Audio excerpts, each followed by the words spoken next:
In this lesson, we'll talk about one-sided limits and continuity on a closed interval and the properties of continuity, and we will also introduce the intermediate value theorem. Let's start with the definition of the limits from the right.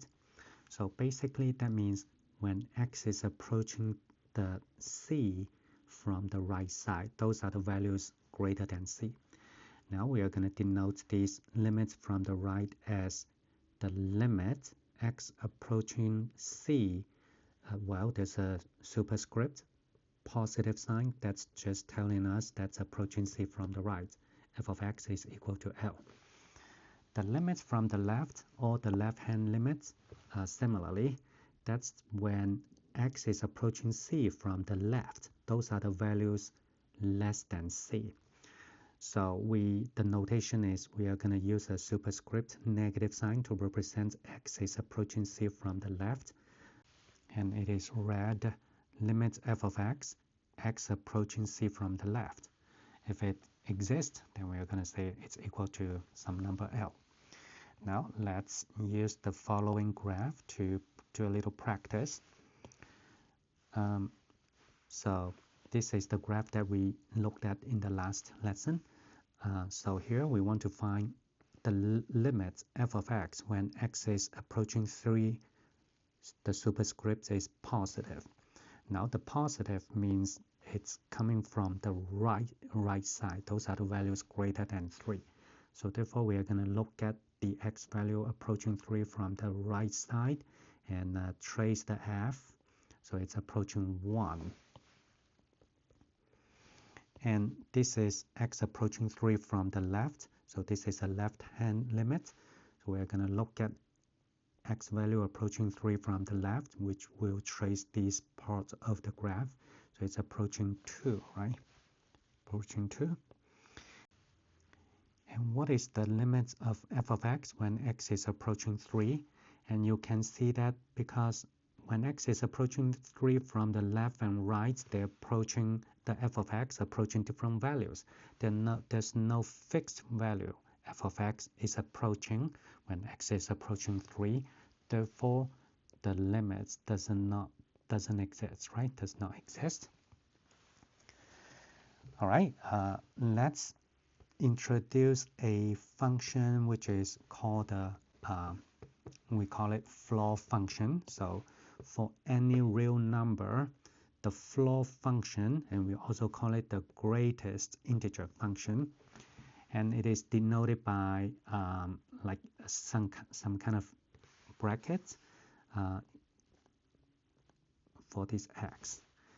And the reason we sometimes put the extra little segment here because this is so-called the floor function. Its opposite, which is the ceiling function, is defined in a similar way but kind of opposite way, and sometimes we use that for the ceiling function. So that's a little bit of the notation here. So what is this floor function? It is defined to be the greatest integer less than or equal to x. Let's do a little practice, like the floor function of 1.2, which according to the definition will be the greatest integer less than or equal to the x. In this case, the x is 1.2, right? Now you can think of what are the integers less than or equal to 1.2. There are a whole bunch, like 1, 0, -1, infinitely many. Those are the integers less than or equal to 1.2. And this function is the greatest integer, which means the 1 is the function value in this case. Similarly, if you say 1.3, right? The floor function of 1.3 will be the greatest integer less than or equal to 1.3. What would that be? It will be still 1. So if you change this to greater floor function of 1.4, what's the largest integer that is less than or equal to 1.4? It is still 1. Now let's move on. What is the floor function of -2.5? Now you're going to you're going to find the greatest integer less than or equal to negative 2.5. If you draw a real line, a number line, and then you can see that the largest integer less than or equal to negative 2.5 will be negative 3, right? Because negative 2, negative 3 right there, negative 2.5 is right there, and this would be the largest integer that's less than or equal to negative 2.5. What about the floor function of 2? So it will be the largest integer less than or equal to 2, which is actually just 2. 2 is less than or equal to 2. And what about 2.1? The greatest integer less than or equal to 2.1? It's going to be 2. So with those exercises, hopefully it starts to make sense to you, and we can actually begin to graph this function. So we've talked about like anything in between 1 to, as long as it's less than 2, the greatest integer less than or equal to that number should be 1. So therefore, like for any values in between 1 and as long as it's less than 2, it should be 1. And then for any value in between 0 and strictly less than 1, the greatest integer less than or equal to those values should be 0, and so on and so forth. So therefore, we can actually create a graph like that. This is also called a step function, which is a very useful function in computer science, actually. Now, so after we know this function, and let's do a little calculus, okay? Let's look at the limit when x is approaching negative 1 with this superscript. That means from the right, the positive from the right. So pause the video and think about it. And then from the right, if I draw so this is negative 1. From the right means the x value will be on the right side of the negative 1, right? What's the largest integer that's less than or equal to those values? It will be negative 1, okay? What about approaching negative 1 from the left, which is the left-hand limit? So this is negative 1. Approaching 1 from the left, the x value will be on the left side of negative 1. So the greatest integer less than or equal to those x values should be negative 2. So negative 2. So if I ask you what's the limit when x is approaching negative 1 of this floor function, and obviously these two are not equal, they're not, there's no fixed number that this function is approaching, therefore it doesn't exist, right? And similarly, when the limit of this function when x is approaching 2 from the right, it's gonna be 2, because from the right, x is coming from the right. So therefore 2 will be the largest integer. And if x is approaching 2 from the left, when x are approaching 2 from this side, the largest integer less than or equal to these x values will be 1. Okay.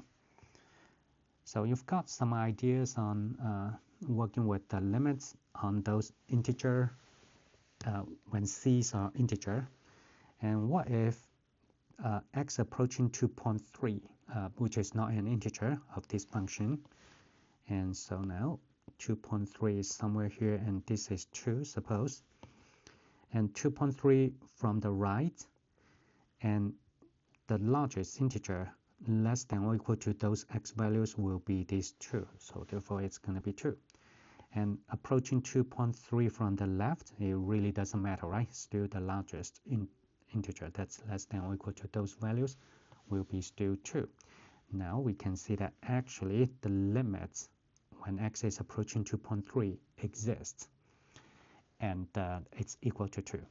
So I think we are ready to answer the last question. For what values of a does this limit of this function exist? as long as a is not an integer, right?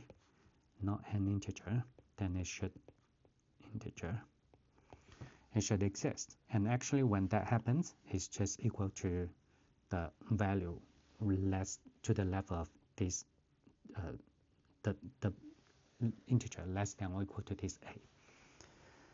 All right, let's move on to talk about the existence of limits. Actually, this is not something new to us now. We have been using this for multiple times.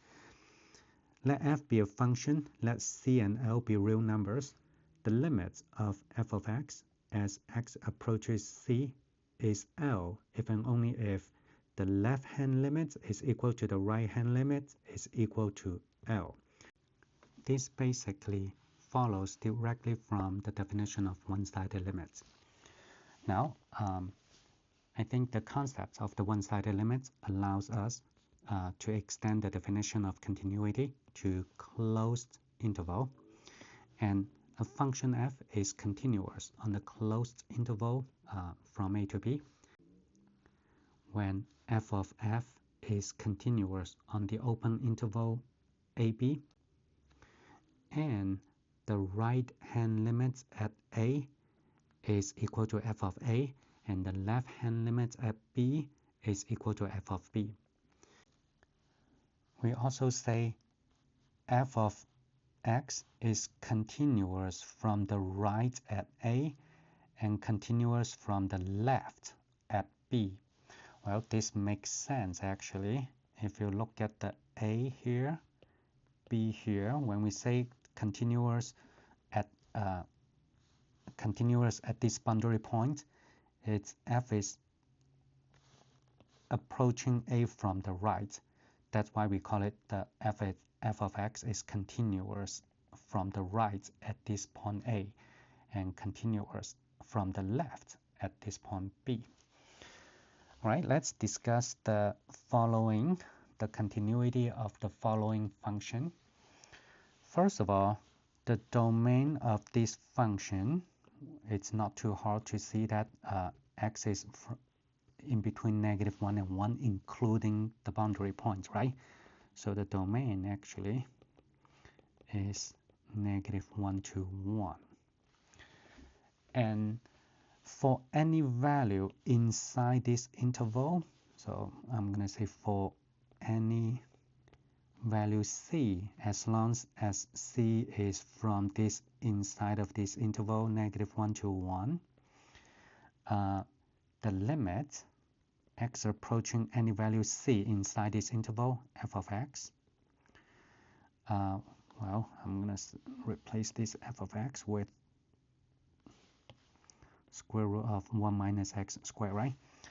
And then this is equal to, we do have a limit law earlier. We can, this is a root function. It's root of the limits of this 1 minus x squared, and which is equal to root of 1 minus c squared. Because it's a polynomial, we can just do the substitution here as long as c is in this interval. Let me erase those, don't let that distract us. And therefore you can see that this is limits f of x, and this is f of c, so therefore it's continuous, right, according to our continuity definition. So therefore I can say for any c inside this interval, this is just saying f of x is continuous. Okay, seems like trivial, but actually we are applying the concept. Now what about at the boundary value? So we're going to say when x is approaching -1, well, pause the video here and then determine whether you want to use the superscript plus or minus here. So actually we should use the plus from the right? And square root of 1 minus x squared, and then you can evaluate these limits now. When x is approaching -1 from the right, so I'm going to, here, this is -1. From the right, like those values, they're like negative 0.999, very much close to the -1, right? So what is that limit? You just imagine this value is square of those value will be less than 1. It will be well defined, and it's so close to 1. So 1 minus the 1 and square root, which is equal to 0. So the limits will be 0. And this is actually equal to square root of 1 minus 1 square, which is, so the point is, so here's the point. The limit when x is approaching -1 from the right is equal to the function value at this point, right? So therefore, we are looking at that. So it's continuous from the right. So in other words, f of -1 is continuous from the right. And similarly, when x is approaching 1 from the left, this function f of x, I'll just use function f of x, is actually equal to, and then again, think about 0.99-ish value, and then 1 minus square of value close to 1 from the left, and it's going to be 0, which is 0, is actually equal to f of 0. So therefore, this function is continuous from the left at 1. So that's f of 1 is continuous from the left at x equals 1. Sorry, that I should have written at x equals -1 when it's approaching 1 from -1 from the left, from the right. So therefore, when all this happen, we can conclude so f of x is continuous on this closed interval -1 to 1. All right, now we are gonna move on. Let's talk about the properties of continuity. Functions that are continuous in the domain include polynomials, rational functions, radical functions, trigonometric functions.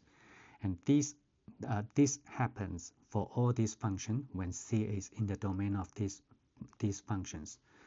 So because they are continuous, right? They are continuous. So therefore, this happens. This has to be true. Now, therefore, the following properties follow. If B is a real number and f and g are continuous at x equals c, then the function listed below, they are also continuous at c. It sounds like pretty trivial to you. Actually, these are some good exercise for you to prove them. So for instance, the first one, we already know f is a continuous function at c, and b is a real number. And the conclusion is b times f is also continuous. So, if this is because, so, you know, how do you conclude continuity at a point? You have to show that, right? So in other words, we want to show limit x approaches c of this new function bf is equal to, and then fill in some middle intermediate step. You want to show this is equal to b times f of c. So if you show that this limit of this function is equal to the value of the function at this c, then you are done. Then you show that. So now this is true because earlier we have a limit rule saying that you can pull out the constant from the limits, right? And because we assume that this function is continuous, so therefore, because it's continuous, this limit is equal to f of c. So therefore, we prove that this new function bf is also continuous. For the other ones, they can be proved in a very similar way. Okay. The second one says the sum and difference of continuous functions, it's also continuous. The product of continuous function is continuous. The quotient, as long as the denominator is not 0, is also continuous. The next is also kind of intuitive. This is saying the composite function is also continuous if both f and g are continuous.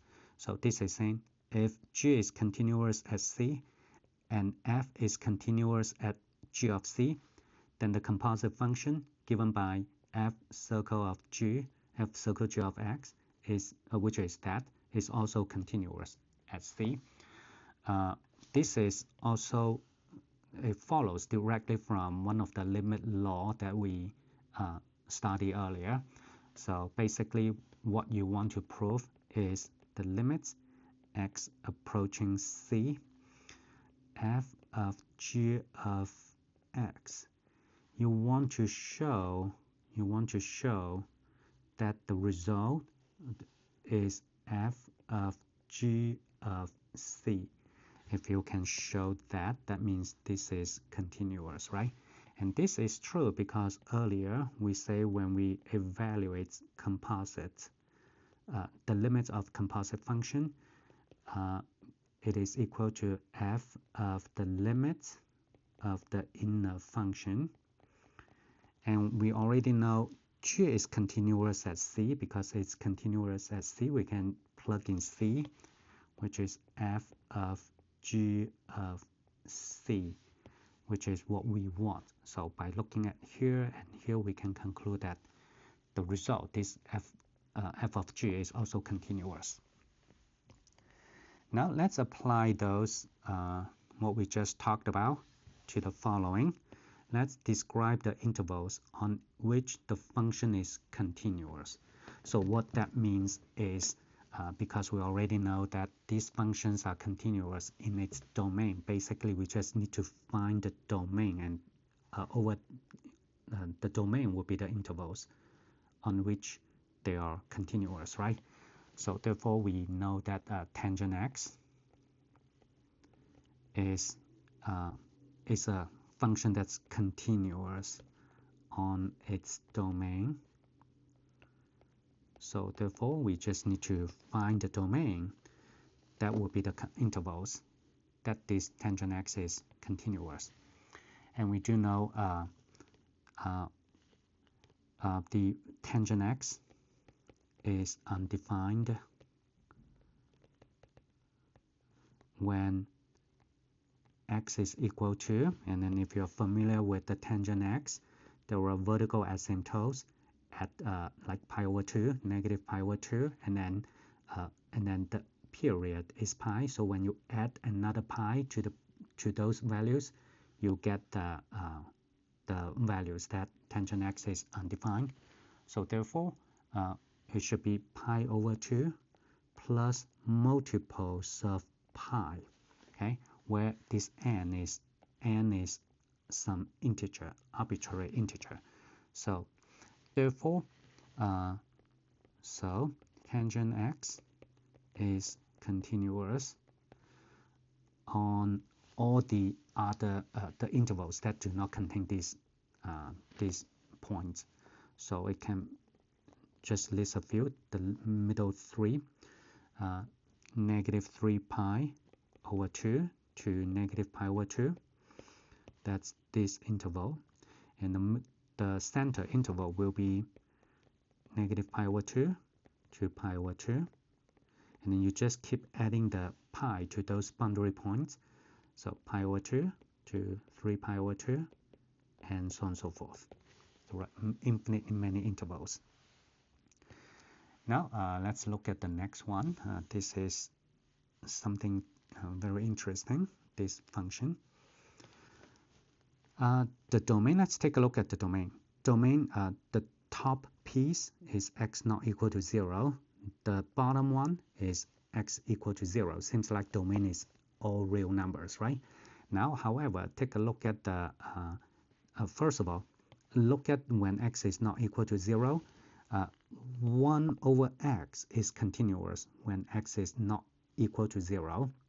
and sine of 1 over x, which is a composite function, and sine x function is continuous for all x value, right? So when it's composite function, this sine of 1 over x will be continuous everywhere except where the 1 over x is not continuous. So therefore, we're going to say sine of 1 over x is continuous except x equals 0. I'm going to continuous everywhere except x equals 0. And reason again, because it's a composite function and 1 over x is continuous except x equals 0. So therefore, this guy is also continuous except x equals 0.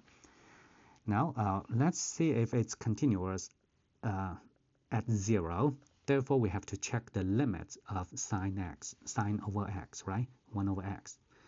Now, if we look at the limits of sine 1 over x, by the way, this is actually the graph of sine of 1 over x. And it's very, very difficult to see what's happening when x is nearby 0. However, I believe that you should be convinced after we create a table and then show you some values so that you can conclude what the limit is. So we are going to look at x and sine of 1 over x, this function. And the x values, we have to be a little strategic. So we're going to choose some special values. I'm going to choose 2 over pi. And sine of 1 over 2 over pi, that means, you know, it's a reciprocal, right?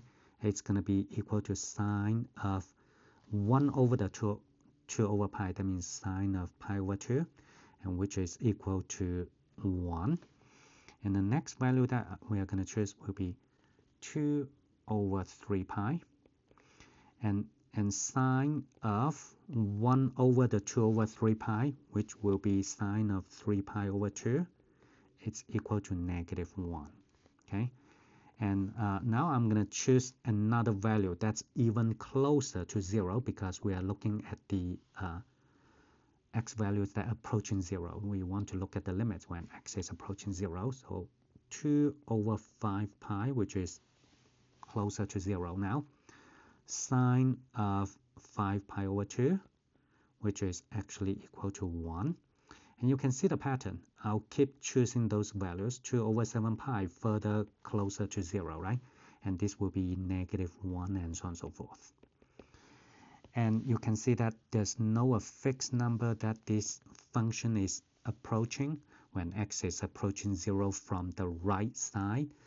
Definitely, that's enough evidence to conclude that sine 1 over x when x is approaching 0 does not exist. Therefore, the limits doesn't exist. No way that it's connected, right? So therefore, we can conclude that this g of x is continuous on the -infinity to 0 and from 0 to infinity, but not at 0 because the limits doesn't exist. All right, let's look at another one. This one is another interesting one. So we want to look at, first of all, the domain is in -infinity to infinity because here this one is the top piece is not defined only when x is not equal to 0. Otherwise, it's defined everywhere. And then here, when x is 0, we define it to be 0. Now, again, very similar to the previous one, we have to look at what happens when x is approaching 0, right? So we want to find the limits of this h when x is approaching 0. Now, how do we find the limits of that? So there's a little trick here. First of all, sine function, we know the domain of the range of sine function. It's always for sure that it's less than or equal to 1, greater than or equal to -1. That is the range of sine x. This is always true. And at the same time, we can, like for x it's pretty safe to say it's less than or equal to absolute value of x and greater than or equal to negative absolute value of x. So this is always true. Now, when I combine these two together, right? When I combine these two together, so x sine 1 over x is less than or equal to, when I'm so think about it. You can pause the video here. What's the largest possible product? Possible product here. Product here. And then greater than or equal to. Now, what would be the smallest or least possible product? So think about it, and then here's the answer. The largest, you just multiply the possible largest value here, right? So you're going to say absolute value of x. Now here, you don't want to multiply these two. -1 times negative absolute value of x is actually a positive. So the smallest possible will be actually 1 times the negative absolute value of x. So this is the inequality that we established. Now we want to find the limits when x is approaching 0. So I'm going to say when x is approaching 0, okay, by one of the earlier theorems, squeeze theorem, we are going to say, okay, this limit is approaching 0 when x is approaching 0. This limit is also approaching 0 when x is approaching 0. Therefore, this is forced to approach 0 when x is approaching 0, right? So therefore, we can say when x is approaching 0 by the squeeze theorem, this x sine of 1 over x is actually approaching 0. Now, take a look at what we have. We see that the limit when x is approaching 0 of this guy is actually equals 0. So and this 0 is h of 0, right? So you can see that limit of h of x when x is approaching 0 is equal to h of 0. Therefore, it's continuous. And so h of x is continuous at x equals 0, and therefore it's continuous everywhere. Continuous from -infinity to infinity. All right, last learning objective of this lesson, we are going to introduce a famous intermediate value theorem. Let's call it IVM. This theorem says if f is continuous on the closed interval a to b, so it has to be closed interval, where f of a is not equal to f of b, and let k be any number between f of a and f of b, then there is at least one number c in AB in AB such that f of c is equal to k. Graphically speaking, so we can see that first of all, it has to be continuous. Therefore, this function is continuous from a to b. And then if this k is inside, like strictly inside between f of a and f of b, like here, then you can see we must have at least one of the x value so that f of this x value will be equal to k. So that's what this graph demonstrates. A function that is not continuous does not necessarily exhibit the intermediate value property. Like for instance here, this function is not continuous here.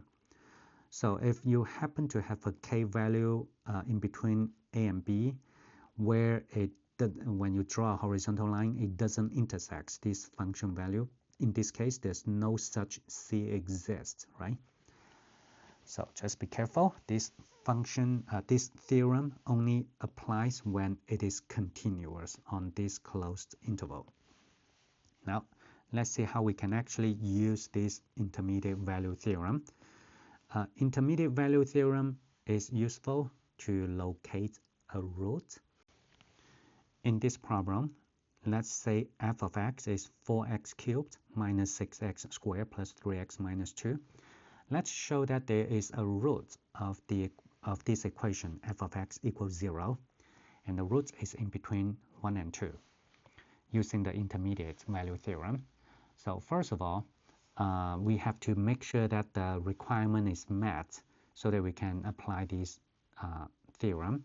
So since f of x is a polynomial, right? And polynomial is continuous everywhere. So therefore, it is continuous everywhere. And therefore, it's continuous on this interval 1 to 2, right? For sure. Now, because of that, and let's check f of 1, which is 4 times, just plug in 1 here, 4 times 1 cubed, which is 4, minus 6 times 1 squared, which is 6, plus 3 times 1, which is 3, minus 2. And 4 minus 2 is negative 2. Negative 2 plus 3 is 1. 1 minus 2 is negative 1. And then f of 2, let's check the f of 2. 4 times 2 cubed, right, which is 8, minus 6 times 2 squared, which is 4, plus 3 times 2, which is 6, minus 2. And we have 32 minus 24 plus 6 minus 2. And if you do this algebra, it's gonna be 12. Now take a look at here. This is less than 0. This is greater than 0. And this 0 is in between these two numbers, right? In between these two numbers. And therefore, by the intermediate value theorem, there is a c in between 1 and 2, so that f of c is equal to 0. So this guarantees there is a root in between. Now you may wonder, okay, how can this be useful to locate a root? So here's what's going to happen, okay? Here's what's going to happen. So I'm going to just, this is 1, this is 2, and so the f of 1 is actually negative 1, so negative 1, and f of 2 is actually, so somewhere there, let's call this as 12. This function, I don't know what the graph is, but it's definitely continuous, right? Continuous. This is a hypothetical curve in between. I don't know what it looks like. And but this root has to be in between 1 and 2. So how can you continue to locate the root where the root is? You can actually do this. So you're going to say 1.5, okay? Evaluate f of 1.5.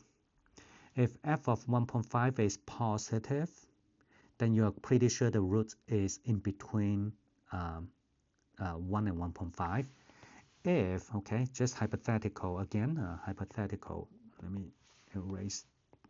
So if actually the graph looks like that, so if the graph of the function actually looks like that, if f of 1.5 is negative, and then because f of 2 is positive, then you know the root is in between 1.5 and 2. So you can just repeat this process, continually repeat this process, and eventually the interval will be smaller and smaller, and that's how you can actually locate this root to the as accurate as you want. All right, this is pretty much the whole thing that I would like to cover in this lesson.